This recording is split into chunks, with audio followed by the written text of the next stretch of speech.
Ein Rudel Hunde bellte unterbrochen ein geparktes Auto an und ihr Betreuer hörte plötzlich ein seltsames Geräusch von innen. Sie rief sofort die Polizei an und als sie das Auto überprüften, hatten sie keine andere Wahl als einzubrechen. Nikki schwitzte, es war einer der wärmsten Tage des Jahres. Plötzlich hätte sie es vorgezogen, in ihrer klimatisierten Wohnung zu bleiben, anstatt diesen langen Spaziergang unter der brennenden Sonne zu machen. Aber als Hundehalterin hatte sie diese Option nicht. Sie hatte jedoch ihre Spaziergänge früher am Tag verlegt, weil sie sich um die Gesundheit der Hunde sorgte. Viele ihrer Hunde hatten langes Fell und konnten nicht bei extremer Hitze laufen. Bevor sie den von Bäumen bedeckten Park verließen, gab sie ihnen allen Wasser. Sie würden in der Sonne sein, bis sie ihre Wohnung erreichten, also mussten sie genug Wasser haben. Aber alle Hunde waren unruhig und konnten nicht stillstehen. Sie wollten aus dem Park heraus. Das Hunderudel zog an ihrer Leine und zum ersten Mal überhaupt machte sie sich Sorgen, dass sie in die entgegengesetzte Richtung ihres Hauses ziehen würden. Ihre Leinen waren alle um ihre Taille gewickelt, damit sie sich nicht lösen konnten, aber sie war keine große Frau und sie konnten mit ihr davonlaufen, wenn sie wollten. Nikki dachte, dass sie wahrscheinlich nur nach Hause wollten, weil sie von dem Spaziergang erschöpft waren, aber das war nicht ihr Plan. Die Hunde stürzten auf ein geparktes Auto und fingen an, daran zu schnüffeln und zu bellen. Nikki versuchte, die Hunde vom Auto wegzuziehen.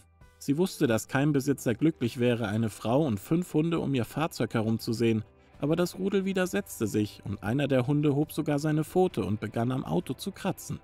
Nikki war entsetzt. Sie musste sie weg von dem Fahrzeug bekommen. Und zwar jetzt, aber es spielt keine Rolle, wie sehr sie zog und zerrte. Sie bewegten sich nicht. Außerdem waren sie der direkten, prallen Sonne ausgesetzt und sie war bereits von Schweiß durchnässt. Es konnte nicht gut für die flauschigen Hunde sein, in dieser Hitze zu sein. Sie könnten einen Hitzschlag bekommen und dehydrieren. Die Hunde brauchten etwas Schatten. Sie beschloss, dass es nur einen Weg gab, um ihre Aufmerksamkeit auf einmal zu bekommen. Sie zeigte ihnen die Snacktasche an ihrer Seite und plötzlich waren sie sehr an ihrer Betreuerin interessiert. Sie saßen vor ihr, endlich, ruhig und still, und plötzlich lief ihr das Blut in den Adern kalt. Die Hunde hatten so viel Lärm gemacht, dass sie nichts anderes hören konnte als sie. Aber jetzt konnte sie hören, worüber die Hunde stöhnten. Es war etwas im Inneren des Autos. Sie konnte nicht herausfinden, was es war, aber ein leises Stöhnen kam von drin. Sie musste etwas tun, aber zuerst musste sie die Hunde sortieren.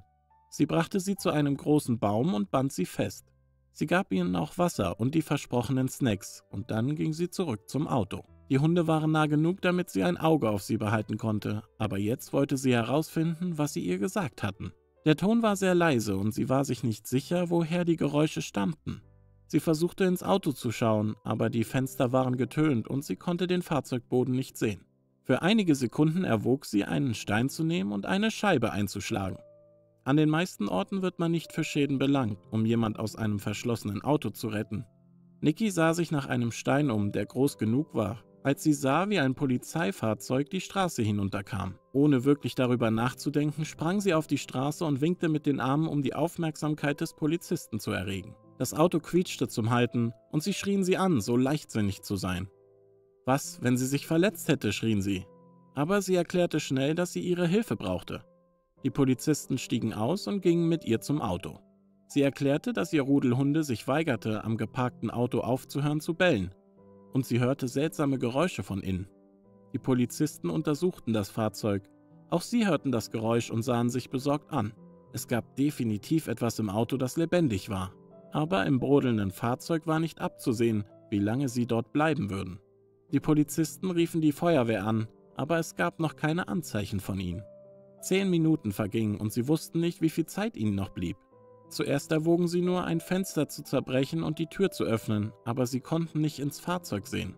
Sie hatten keine Ahnung, wo das Wesen, das sie retten wollten, war. Wenn sie das falsche Fenster einschlugen, könnten die Glassplitter Verletzungen verursachen. Sie müssten die Tür aufbrechen.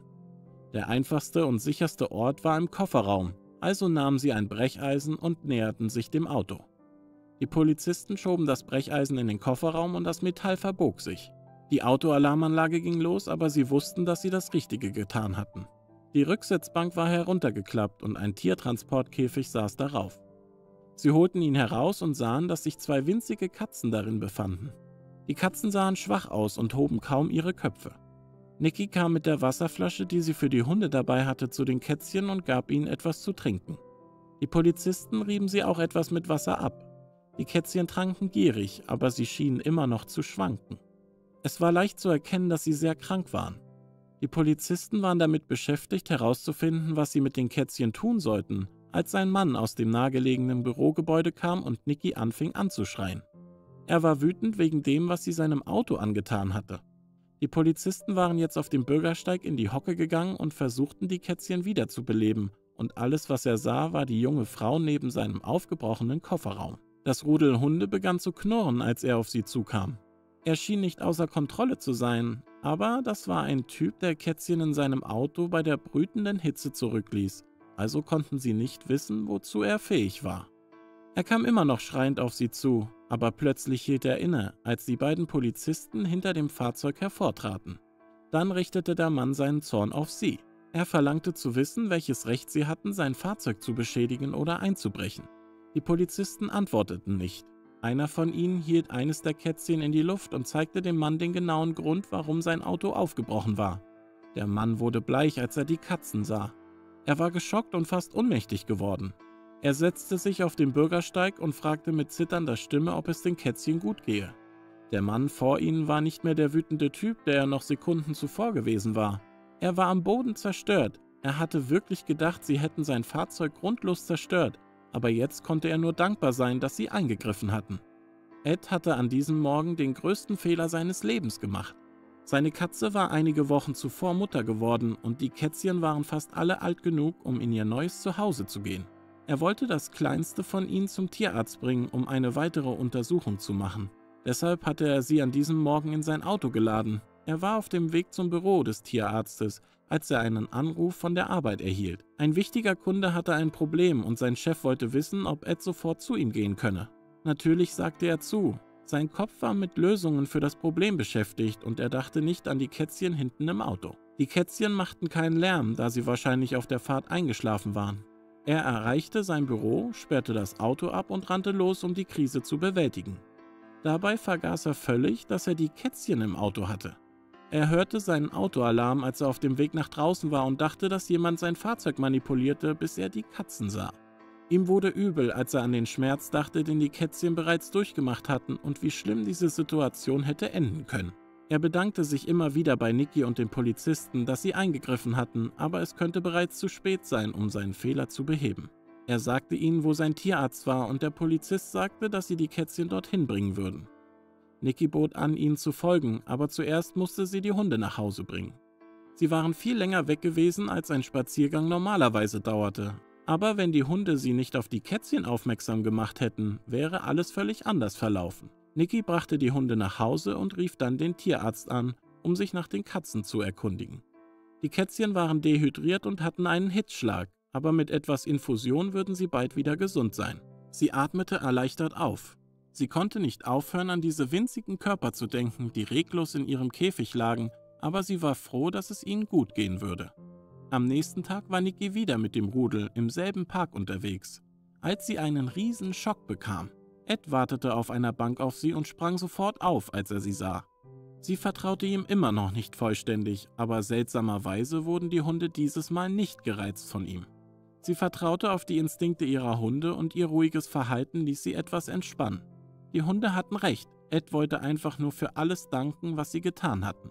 Er gab jedem der Hunde einen großen Snack und kaufte Nicky etwas Eistee. Als sie fragte, ob er immer noch wegen seines Autos verärgert sei, antwortete er nur, dass das Leben wichtiger sei als jeder leblose Gegenstand.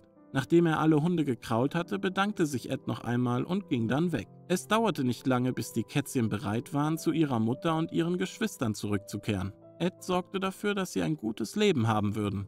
Es war das Mindeste, was er tun konnte, nachdem er sie in so viel Gefahr gebracht hatte. Was für ein großartiges Ende. Schau dir jetzt noch diese emotionale Geschichte von einer Katze an, die jeden Tag in den Matheunterricht kommt. Dann geschieht das Undenkbare.